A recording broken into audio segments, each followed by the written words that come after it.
Kamis malam, puluhan kios pedagang dan sejumlah motor di kawasan Kalibata, Jakarta Selatan habis terbakar.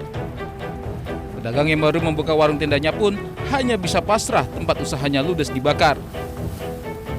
Aksi anarkis dilakukan sekelompok orang diduga kuat sebagai bentuk balas dendam atas tewasnya 2 penagih utang yang dianiaya pengendara di kawasan Kalibata.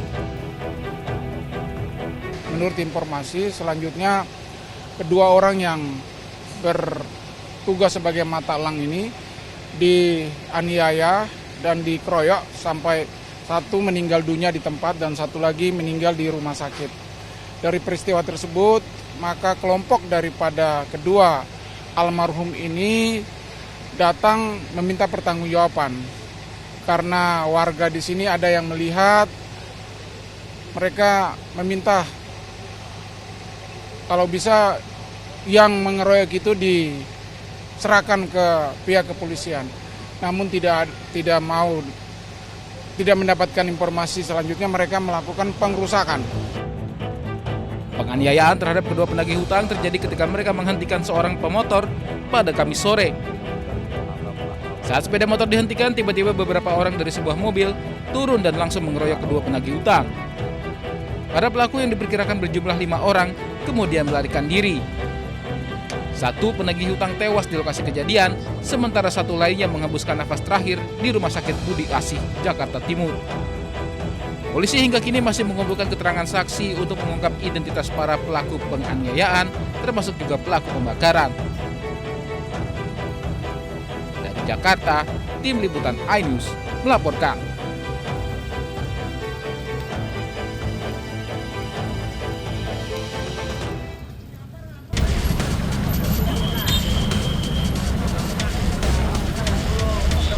Pasca aksi pembakaran kios dan penganiayaan debt kolektor di Kalibata, Jakarta Selatan, kondisi di lokasi kini kondusif. Polisi dan TNI meninjau lokasi dan melakukan penyisiran untuk memastikan kondisi sudah aman. Sementara itu, sejumlah pedagang yang terkena imbas aksi pembakaran mengaku pasrah meski tenda dan sepeda motornya hangus terbakar. Gerobak hancur sama kursi senderan sama motor 2, Suprapit sama Vario, itu aja. Saat kejadian setelah ini di warung itu langsung saya lari. Ada yang ngebakar gitu? Ya itu yang sebelum kebakaran tuh Bang. Jadi dia langsung datang dulu. Saya mau ngeluarin gerobak, dia datang duluan. Jadi saya belum sempat ngeluarin gerobak.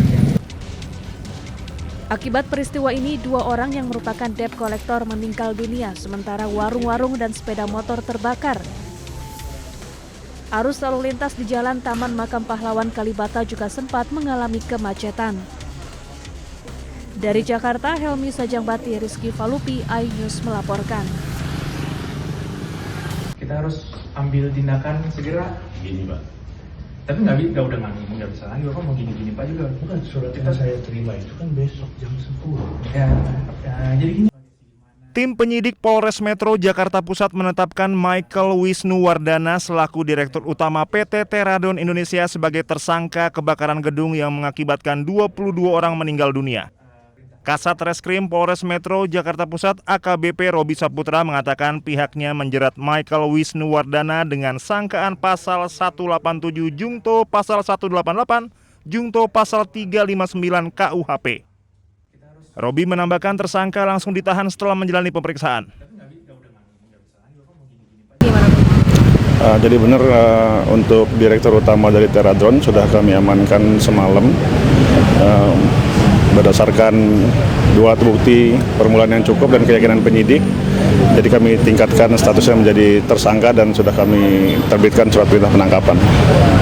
Apa aja sih yang menjadi pertimbangan akhirnya menjadi tersangka gitu? Sudah ada cukup bukti, 2 permulaan bukti cukup dan keyakinan penyidik terhadap tindak pidana yang dilakukan oleh saudara MW ya. Mungkin buktinya apa Pak? Kayak perizinan, surat atau gitu? Ya, ada keterangan saksi, dokumen dan bukti-bukti lain yang ditemukan di lokasi. Untuk pasalnya sendiri dikenakan pasal berapa? Untuk saat ini 187, 188 dan 359 KUHP diperkuat juga dengan Undang-Undang Nomor 1 Tahun 70 tentang keselamatan kerja. Maksimal di penjara? 5 tahun sampai dengan 12 tahun. Sebelumnya, kebakaran gedung kantor PT Teradon di Kemayoran, Jakarta Pusat terjadi pada Selasa siang dan memakan 22 korban. Api diduga bermula dari lantai 1 tempat penyimpanan baterai drone saat jam istirahat makan siang. Mayoritas korban meninggal dunia ditengarai imbas keracunan gas karbon monoksida yang dihasilkan kobaran api dalam ruangan kantor. Polisi masih melakukan penelusuran secara bertahap untuk memastikan penyebab pasti kebakaran ini. Kasus kebakaran gedung Teradon menjadi salah satu insiden kebakaran gedung perkantoran paling fatal di Jakarta dalam beberapa tahun terakhir. Masih banyak orang terjebak di Dari atas. Jakarta Pusat, Rani Sanjaya Anyus melaporkan.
Kami mengumpulkan kembali barang bukti. Di antaranya ada sisa baterai tipe 4 sel dan 6 sel. Ya, dari sisa kebakaran yang berada diduga di titik awal api terjadi, yaitu tepatnya di lantai 1 di gudang. Ada yang menyebutnya gudang 2, ada yang menyebutnya tempat inventory, ya.